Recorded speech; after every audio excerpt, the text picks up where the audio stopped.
என்னங்க ஆஷா, நீங்கள் இன்னும் ரெடி ஆகாமல் இருக்கீங்க? போகணும். எனக்கு இன்னும் என் சிஸ்டரும் வரல. எனக்கான மேக்கப் திங்ஸ் எதுவுமே ரெடி ஆகலை. சாரீ கட்டணும். நீங்கள் அது எனக்கு கட்டவும் தெரியாதே. ஷோ பிங்கி, என்ன பிங்கி இது இவ்வளோ டார்ச்சர் பண்ணுறா? அவகிட்ட இருந்து எந்த வேலையும் வாங்க முடியாது தெரியுமா உனக்கு? சரி, பிங்கிக்கு கட்ட தெரியும். பிங்கியை வேணா கட்டி விட சொல்கிறேன். என்ன ஏண்டி அவ கூட கொத்து விடுறவங்க? ஜென்ஸ் கட்டினா தான் நல்லா கட்டுவாங்கன்னு கேள்விப்பட்டேன். அந்த மாதிரி யாராவது இருந்தால் வர சொல்லுங்களேன். குடும்ப பத்திரிகைகளுக்கு ஜென்ஸ் வந்து சாரீ கட்டி விடணுமா? இந்த மாதிரி ஊரில் பொண்ணுங்களுக்கே சாரீ கட்டுறது பிரச்சனை. இதில் ஜென்ஸை கூப்பிட சொல்கிறா. நான் வேணா ரகு சார் வர சொல்லட்டுமா? அதை தானே நானும் எதிர்பார்த்துட்ருக்கேன். ஆமாம், ரகுக்கு நல்லாவே சரி கட்ட தெரியுமே. எப்படி வலிக்குது பத்தியா? இவளுக்கு ஆரம்பத்துலேருந்தே ரகு சார் மேலே ஒரே கண்ணு தான், எப்படான்னு. ஆனால் அவங்க மாமா பொண்ணு இவருக்காக வெயிட் பண்ணிட்டு இருக்காங்க. இவளுக்கு புரியவே மாட்டேங்குது. அவருக்கும் ஃப்ரெண்டாக இருக்காளுங்க, அவங்கள கல்யாணம் பண்ணிக்க போகிறவங்க ஃபியான்ஸுக்கும் ஃப்ரெண்டு. ஆனால் எப்படிதான் இப்படியெல்லாம் வந்து இவளுக்குனால யோசிக்க முடியுதுன்னே தெரியலடி. அவங்க பிரச்சனை நமக்கு எதுக்கடி, நம்ம வேலையை தக்க வச்சுக்கிறதா பார்க்கணும். இப்போதைக்கு சார் அவைலபிள் இல்லைங்க, கொஞ்சம் அட்ஜஸ்ட் பண்ணி பிங்கிக்கிட்டே கட்டிக்கோங்க ப்ளீஸ். சரி சரி, நமக்குன்னு ஒரு நாள் வராமையாக போய்டும். எனக்கு நல்லாவே சாரி கட்ட தெரியும். உங்களை அழகாகவே நான் கட்டி காமிக்கிறேன் பாருங்க, பிடிக்கலன்னா மாற்றிக்கலாம். நீ அழகாக தான் கட்டுவேன்னு எனக்கு தெரியும், இருந்தாலும் ரகு கட்டுற மாதிரி வராது. இந்த அலைஞ்ச எனக்கு ஒரு வேலை இல்லை. ஏய், என்ன கருமண்டி இது? இவளை இப்படி கட்டி கூட்டிகிட்டு வந்திருக்கேன். நம்ம பண்ண போகிறது ட்ரெடிஷ்னல் டி. ஐயோ, இவ ஏன் இந்த கன்றாவியாக சாரி கட்டியிருக்கா? என்ன பண்ண சொல்கிறேன்? அவகிட்ட சொல்லிக்கிட்டே இருக்கேன், இது ட்ரெடிஷ்னலான சாரி, நீங்கள் இப்படியெல்லாம் கட்டாதீங்க, கொஞ்சம் மாறப்பெல்லாம் கரெக்டாக வைக்கணும், வெஸ்டர்ன் ஸ்டைலாக இருந்தால் தான் நீங்கள் இப்படியெல்லாம் பண்ணணும், நம்ம வந்து இந்தியா கல்ச்சரை பேஸ் பண்ணி எடுக்க போகிறோம்னு சொல்லியாச்சு. அவள் இப்படி தான் கட்டுவான்னு கட்டியிருக்கா, எனக்கு தெரியாது போ. ரகு சார் மட்டும் இங்கே வந்தாருன்னு வச்சுக்கோவேடி, முந்திட்டேன் பண்ணிடுவாருடி. என்ன தாண்டி பண்ண சொல்கிற சொல்லு. ஆஷா, நம்ம பண்ண போகிற ஆட் பார்த்தீங்கன்னா இந்தியன் கல்ச்சர் ரிலேட்டடானது. இந்த மாதிரி சாரீ கட்டக்கூடாது, அதாவது இந்த மாதிரி டைப்பில் கட்டக்கூடாதுங்க. ப்ளீஸ் நீங்கள் வேறு டைப் சாரீ கட்டிட்டு வரீங்களா? இங்கே பாருங்கள், நீங்கள் ஃபஸ்ட் டைம் ஆட் எடுக்க போகிறீங்க. பட் ஆனால் நான் இங்கே ப்ரொஃபஷ்னலாக மாடலாக இருக்கேன். எனக்கு தெரியும் ரகு இந்த மாதிரி தான் எதிர்பார்ப்பாரு. நீங்கள் போய் ரகு வர சொல்லுங்கள் போங்க. இல்லை ஆஷா, அது ஹலோ, எனக்கு தெரியும் என்ன பண்ணுறதுன்னு. அவன் என் ஃப்ரெண்டும் கூட. தேவையில்லாமல் நீங்கள் பேசிகிட்டு இருக்கீங்க, பார்த்துக்கோங்க. விடு, இதெல்லாம் சொன்னால் கேட்காது. நீ அவர் வந்து நம்மளை என்ன லெஃப்ட் அண்ட் ரைட் வாங்க போகிறாருன்னு தெரியல. இவளை இப்படியே வச்சு நீ வந்து ஆட் எடு. அவருக்கு பிடிக்குதோ பிடிக்கலையோ, வேறு ஆப்ஷனே இல்லடி. சரி, நான் ஆப்போசிட்டில் நிற்கிறேன். உங்களுக்கு வந்து டைலாக் கொடுத்துருக்காங்களே, அதை மெமரைஸ் பண்ணிட்டீங்களா? அதெல்லாம் பர்ஃபெக்டாக பண்ணிட்டேன். நீ அங்கே போய் நின்று என்ன எந்த இடத்துல நிற்கணும்னு மட்டும் சொல்லு. மிச்சதெல்லாம் நீ எதுவுமே சொல்ல வேண்டாம், தானாக நடக்கும் போ. இவ ஓவராக வசிக்கிறோடியனால தோங்க முடியலடி. எல்லாம் அப்படிதான் இருக்கும். சரி, அந்த பக்கம் நம்ம போய் நிற்கலாம் வா. என்னமோ என்கிட்டயே இவ்வளவு நடிப்பை பற்றி பேசுகிறாளுங்க. சரி, நான் யார்? எவ்வளோ வருஷமாக இந்த ஆட்லாம் நடிச்சிட்டு இருக்கேன், இந்த ஃபீல்டில் இருக்கேன். கொஞ்சம் கூட ரெஸ்பெக்ட் இல்லாமல் பேசிகிட்டு இருக்காளுங்க, இடியட்ஸ். ஓகே மேம், நீங்கள் டைலாக் பேச ஆரம்பிச்சுக்கோங்க. வணக்கம் மக்களை, நீங்கள் பார்த்துட்ருக்கிறது காவேரி சில்க்ஸோட ஆட். காவேரி சில்க்ஸ் இதில் இருக்க புடவையெல்லாம் ரொம்ப பட்டு போல் இருக்கும், அதனால் நீங்கள் ரொம்ப கம்ஃபர்டபுளாக ஃபீல் பண்ணுவீங்க.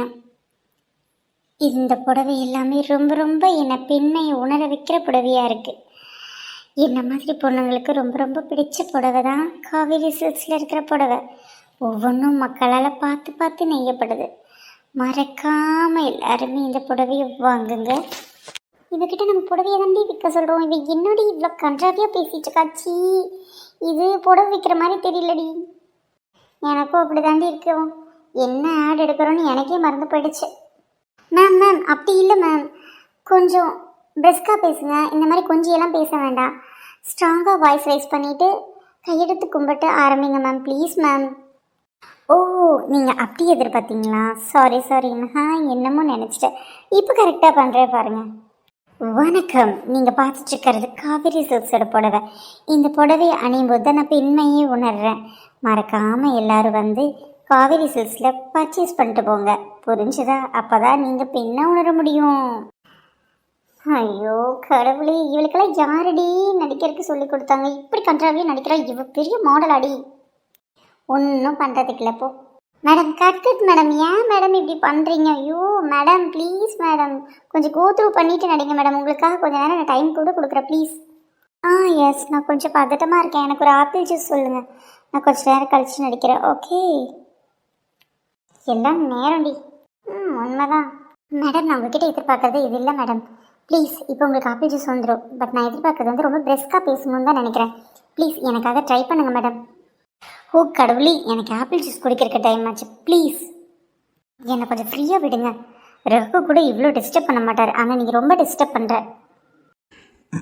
என்ன நடக்குதுங்க? ஐயோ இவர் வேறு வந்துட்டார். ரெடி ஆடு என்னாச்சு அது என்னாச்சுன்னு கேட்டு சாவடிப்போ ரெடி. அப்படியே சிரிச்ச மாதிரியே முகத்தை வச்சுட்டு நினைக்கவே ப்ளீஸ். என்னாச்சு பிங்கி? ஆடல் எப்படி போகுது? முன்கூட்டியே ரிசைன் லெட்டர் எழுதி வச்சுக்கோ, நீயும் சேர்ந்து. பிரச்சனை இல்லைல்ல, கிளம்புறப்போ ஈஸியாக கிளம்பிக்கலாம், டென்ஷன் ஆக மாட்டேல்ல. சார் இன்னும் இங்கே ஓகே நீங்கள் பார்க்கவே இல்லை, அதுக்குள்ளே ஏன் சார்?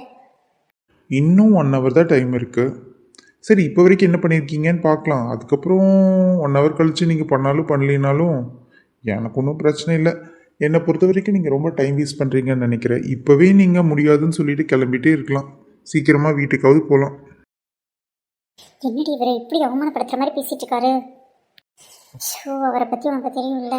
இவ்வளோ ஒழுக்கமாக டைலாக் பேச மாட்டேங்கிறாடி. கடைசியில் போகிறத பார்த்தா 2 பேரும் வெளியே போக போகிறோம்னு நினைக்கிறேன். என்ன பண்ணுறதுன்னு தெரில. இந்த லாஸ்ட் மினிட்ல அவள் தங்கச்சியும் வரல, காலை வரிட்டா. அதனால தான் இப்போ ஒரே ஒரு பொண்ணு போதும்னு சொல்லிட்டு இப்போ ஒரே ஒரு தேவை மட்டும் வச்சு ஆட் பண்ணால் இவ்வளோ இப்படி சொதப்புறா. இந்த டைமுக்கு யாரடி நம்ம கூப்பிட்டு நடிக்க வைக்கிறது சொல்லு? மாடலுக்கு நம்ம திடீர்னு எங்கே போகிறது? அவர் சொன்ன மாதிரி 60 நிமிஷம், இதுலேயே 1 நிமிஷம் முடிஞ்சிருச்சு. இன்னும் 59 நிமிஷத்தில் நம்ம என்னடி பண்ண முடியும்? முடியும்னு நினச்சா முடியும். எனக்கு ஒரு ஐடியா இருக்குது. நீ ஒத்துழைச்சின்னா அது சக்ஸஸ் ஆகும். நான் ஒத்துழைக்கிறதா? ஓஹோ, இவ என்ன வச்சு பண்ணலாம் நினச்சிட்டு இருக்கா போல. இது சரிப்பட்டு வராது. நம்ம இங்கேருந்து எஸ்கேப் ஆகிறதா நல்லது.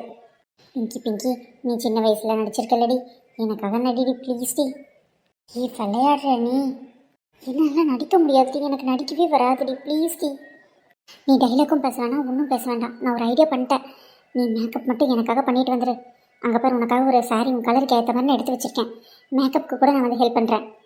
50 மினிட்ஸில் நான் சொன்ன மாதிரி மட்டும் நீ பொசிஷன் மட்டும் உட்கார போதும். நான் எல்லாத்தையும் அரேஞ்ச் பண்ணிக்கிறேன்டி. நீ பேச வேண்டாம், உன் ஃபேஸை காமிக்க வேண்டாம். உனக்கு எந்த பிரச்சனையும் இல்லை. ஆனால் ஆடு நடக்கும். எனக்காக இந்த ஹெல்ப் மட்டும் பண்ணடி. சரி எதையோ ஒன்று பண்ணுறேன். ஆனால் உன்னை என்னை நம்பி டைலாக்லாம் பேச சொல்லிடாத, நான் சொத்துப்பிடுவேன். நான் பண்ணி காமிக்கிறேன், நீ கவலையப்படாத. இவளை நம்புறது வேஸ்டடி. இவளுக்கு டைலாக்கும் பேச வரல, ஒன்றும் பேச வரல. நம்மளை பொறுத்த வரைக்கும் ஆடு தான் பேசணுமே ஒழிய அதில் இருக்க ஆளுக்கு பேச வேண்டிய அவசியம் இல்லை. மனசில் பற்றிற மாதிரி நான் யோசிச்சுட்டேனே. இப்போ ஒரு 10 நிமிஷத்துக்கு முன்னாடி நான் க்ரியேட் பண்ணி வச்சுருக்கேன். அவரை அனுப்பிச்சி விட்டுட்டு இந்த ஆடை நம்ம முடிச்சுட்டு அதுக்கப்புறம் பேசலாண்டி. வா. சரிடி, நீ இவ்வளோ கஷ்டப்படுற, உனக்காக நானும் அதை பண்ணுறேன். ரொம்ப தேங்க்ஸ் டி பிங்கி. சார் இன்னும் 1 hour டைம் இருக்குல்ல, நாங்கள் ஏதாவது ஒன்று பண்ணிக்கிறோம் சார். எங்களுக்காக கொஞ்சம் நேரம் வெயிட் பண்ணுங்கள் சார். அப்படியே மேடமே கூப்பிட்டு போங்க, அவங்க நடிச்சு முடிச்சிட்டாங்க. நான் அரேஞ்ச் பண்ணிவிட்டு உங்களை கூப்பிட்றேன் சார் ப்ளீஸ். சரி, உங்களுக்காக 1 hour வெயிட் பண்ணுறேன். அதுக்கு மேலே நான் 1 நிமிஷம் வெயிட் பண்ண மாட்டேன். எனக்கு கரெக்டான ஆடு கொடுக்கலன்னா தயவுசெய்து 2 பேரும் என்கிட்ட சொல்லிக்காமல் குளிக்காமல் ரிசைன் லெட்டர் எழுதிட்டு கிளம்பி போயிட்டே இருக்கணும். சரி சார், ஒத்துக்கிறோம். ஆனால் எனக்காக ஒரு ரிக்வஸ்ட். உங்களுக்கு பிடிக்கலைன்னா என்னை மட்டும் வெளியே அனுப்புங்க. பாவம் பிங்கி, அவளை நம்பி நிறைய பேர் இருக்காங்க. அவளை வெளியே அனுப்பாதீங்க சார். என்னோட ஸ்மால் ரிக்வஸ்ட். எனக்கு பிங்கி மேலே எந்த கோபமும் இல்லை. அதனால் பிங்கி இங்கே இருக்கிறது இருக்காமல் போகிறதும் அவங்க விருப்பம்தான். பட் ஆனால் தோத்துட்டின்னா நீ கண்டிப்பாக இங்கேருந்து கிளம்பணும், அவ்வளோதான். என்னால் ஒருத்தருக்கு மட்டும்தான் இது பண்ண முடியும். பிங்கினால நிறையா பெனிஃபிட்ஸ் எங்கள் ஆஃபீஸ்க்கு நடந்திருக்கு. அதனால் அவங்கள அனுப்புறதுக்கு எனக்கு மனசு இல்லை. ஸோ பிங்கி இங்கே இருக்கட்டும். நீ மட்டும் நல்லா ஆட் பண்ணலன்னு நீ கிளம்பி போயிட்டே இருக்கணும். ரொம்ப தேங்க்ஸ் சார், இதுக்காக ஒரு ஒத்துக்கிட்டீங்களே. ஓகே ஆஷா, நான் முன்னாடி போகிறவா? எதுக்காகடி இப்படி? எனக்கு வேலை இல்லைனாலும் ஒன்றும் வீட்டில் பெருசாக பேச போகிறதில்ல. ஆனால் நீ எனக்காக அங்கேருந்து இங்கே வந்து தங்கினது இல்லாமல் ரொம்ப சிரமப்பட்டுட்ருக்கேன். உன் ஃபேமிலிக்காக தான் இங்கே இருக்கேன். அப்படி இருக்கும்போது என்னால் உன்னோட வேலை போனதாக இருக்கக்கூடாது. எனக்கு வேலை வாங்கி கொடுத்துட்டு என்னாலும் உனக்கு வேலை போனால் என்னால் தாங்க முடியாது, ரொம்ப கெல்ட்டியாக இருக்கும். அதனால தாண்டி அவர்கிட்ட ரிக்வஸ்ட் பண்ணி கேட்குறேன். நீ யார்கிட்டயும் கெஞ்சிடவே இல்லையடி, எனக்காக இவ்வளோ தூரம் கெஞ்சிறேன்னா என் மேலே எவ்வளோ பாசம் வச்சுருக்கல்லடி, எனக்கு ரொம்ப பிடிக்கும்டி உன்னை.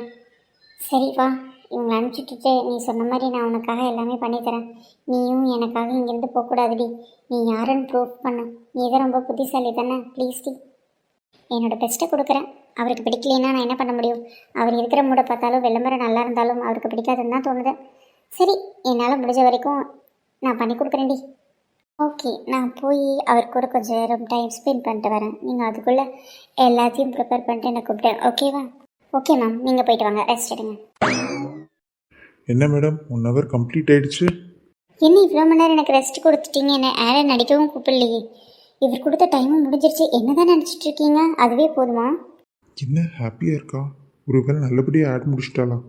இவ்வளோ வச்சு கண்டிப்பாக ஆட் எடுக்கிறது வாய்ப்பே இல்லை. என் கூட தான் இருந்தால் என்ன பண்ணாளுங்க, ஏதோ எடிட்டில் தான் பண்ணியிருப்பாளுங்கன்னு நினைக்கிறேன். பார்ப்போம். சார், நாங்கள் ஒரு ஆட் பண்ணிட்டோம். உங்களுக்கு 2 டைப் ஆட் காமிக்கிறேன். உங்களுக்கு எந்த ஆடு பெஸ்ட்டாக இருக்குன்னு தோணுதோ அந்த ஆடை நீங்கள் சூஸ் பண்ணிக்கலாம். சப்போஸ் 2மே பிடிக்கலைனாலும் எனக்கு அதை பற்றி பிரச்சனை இல்லை சார். எனக்கு வாய்ப்பு கொடுத்ததுக்கு ரொம்ப ரொம்ப தேங்க்ஸ். அதையும் நான் முன்னாடியே சொல்லிடுறேன். நீங்கள் 2 ஆடையும் பாருங்கள், உங்களுக்கு எது பிடிச்சிருக்கோ அதை நீங்கள் ஓகே பண்ணிக்கலாம் சார். சார், என் ஃப்ரெண்டு ரொம்ப நல்ல டேலண்டான பொண்ணு சார். உங்களுக்காக ஒரு ஆடு ரொம்ப பிடிச்சி எடுத்திருக்கா. இன்னொரு ஆடு வந்து கம்பல்ஷனில் எடுத்திருக்கா. எனக்கு தெரிஞ்சு உங்களுக்கு இன்னொரு ஆடு தான் ரொம்ப பிடிக்கும்னு நினைக்கிறேன். பாருங்கள் சார், ப்ளீஸ். அவன் நல்லா பண்ணியிருந்தாலும் இல்லையோ, தயவுசெய்து அவளை மட்டும் வேலை விட்டு அனுப்பிடாதீங்க சார். என்ன இது, அவங்க தான் ஆல்ரெடி சொல்லிட்டாங்களே, நீ ஏன் திருப்பி திருப்பி பேசிகிட்டு இருக்க? அவருக்கு பிடிச்சிருந்தா தானே ரகு வேலைக்கு வைப்பார். நீ ஏன் சம்பளம் தரேன்? முதலாளிக்கு தெரியும்ல எதை பண்ணணும் எதை பண்ணக்கூடாதுன்னு. கரெக்டாக சொல்கிறியே ஆஷா. இதுக்கு தான் உன்ன மாதிரி ஒரு ஆள் வேணுங்கிறது. தேங்க்யூ ரகு, ரொம்ப ரொம்ப தேங்க்யூ. சரி, நான் நடித்த ஆட் பாரு, உனக்கு பிடிச்சிருக்கா இல்லையான்னு. ஆஷா, நீ கொஞ்ச நேரம் வெளியேறு. நான் பார்த்துட்டு நீ எப்படி நடிச்சிருக்கேன்னு தனியாக பார்த்துட்டு சொல்கிறேன். ரியலி? ஓகே, சரி, ப்ளே பண்ணுங்க பார்க்கலாம்.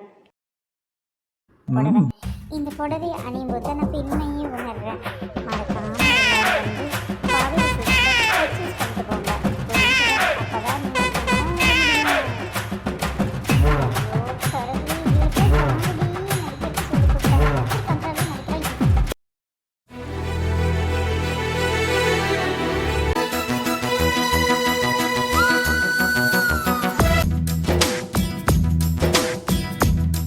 சூப்பர், கிரேட், நல்லாவே எடுத்திருக்காங்களே.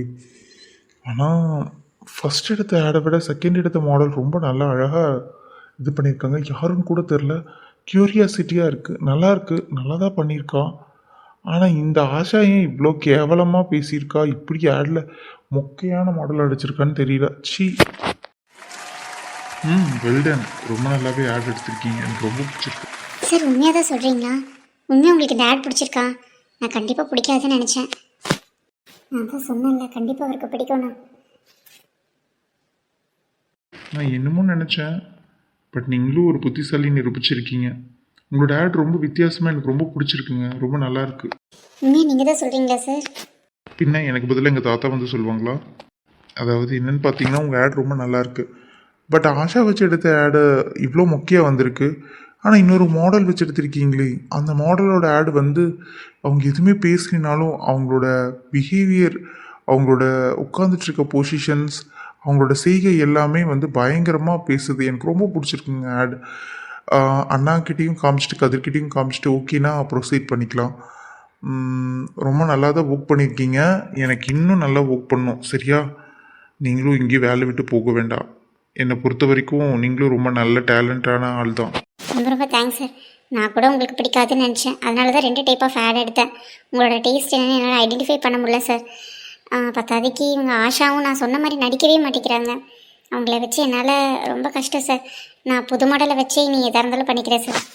எப்படி இவ்வளோ சீக்கிரத்தில் இமீடியட்டாக ஒரு மாடல் அரேஞ்ச் பண்ணீங்க? நல்லா இருக்காங்க இந்த மாடல். பேசாமல் எல்லா ஆடுக்கும் இவங்களே போடலாமே. ஐயோ சார், அதெல்லாம் முடியவே முடியாது. அவங்களாம் ரொம்ப பிஸி, போங்க சார். ஏன் நீ என்ன இவ்வளோ அதிர்ச்சி ஆகிற? உனக்கு ரொம்ப ரொம்ப தெரிஞ்சவங்களா? அவங்கள பற்றி கேட்டால் நீ இவ்வளோ அதிர்ச்சி ஆகிறியே. அதெல்லாம் ஒன்றும் இல்லை சார், அவங்களுக்கு ரொம்ப நெருக்கமானவங்க. கம்பல் பண்ணி கூப்பிட்டு வந்தாங்களா, திருப்பியெல்லாம் கூப்பிட்டா வரமாட்டேன்னு சொல்லிட்டாங்க. ஸோ அதனால தான் பயந்துக்கிறேன், வேற ஒன்றும் இல்லை சார். எனக்கு அதெல்லாம் பிரச்சனை இல்லை. ஆனால் இந்த மாடல் தான் இனிமேல் நடிக்கணும் நம்ம ஆட் ஷூட்டில். ரொம்ப ரொம்ப நல்லா இருக்காங்க. அதாவது என்ன சொல்கிறதுனே எனக்கு தெரியல. ஸோ இந்த மாடலே ஃபிக்ஸ் பண்ணிடுறேன் ப்ளீஸ். சார் இது என்னோட ஃபைனல் வார்னிங், அவ்வளோதான். இனி 2 பேருமே வேலையில் இருக்கணும்னா, இப்போ வரைக்கும் நான் வேலையில் இருப்பீங்களா இல்லையான்னு கூட சொல்லலை. இருக்கணும்னு நினச்சிங்கன்னா அந்த மாடல் தான் இனிமேல் நடிக்கணும். அதுக்கு மேலே உங்கள் விருப்பம்ப்பா. வேலை வேண்டாம்னா நீங்கள் என்ன வேணால் யோசிச்சுக்கோங்க. சரி, நான் கிளம்புறேன். என்னடி இவரு என்ன நடிக்க சொல்லிகிட்டே இருக்காரு. நீ ஒரு மாடல் ஆயிட்டடி. உன்னோட நடிப்பு அவருக்கு எவ்வளோ பிடிச்சிருக்கு பாரு. ஏய் ஏண்டி ஃபீல் பண்ணுற? இதே மாதிரி நான் எல்லா இடத்துலையும் ஆடில் எடுத்துறேன்.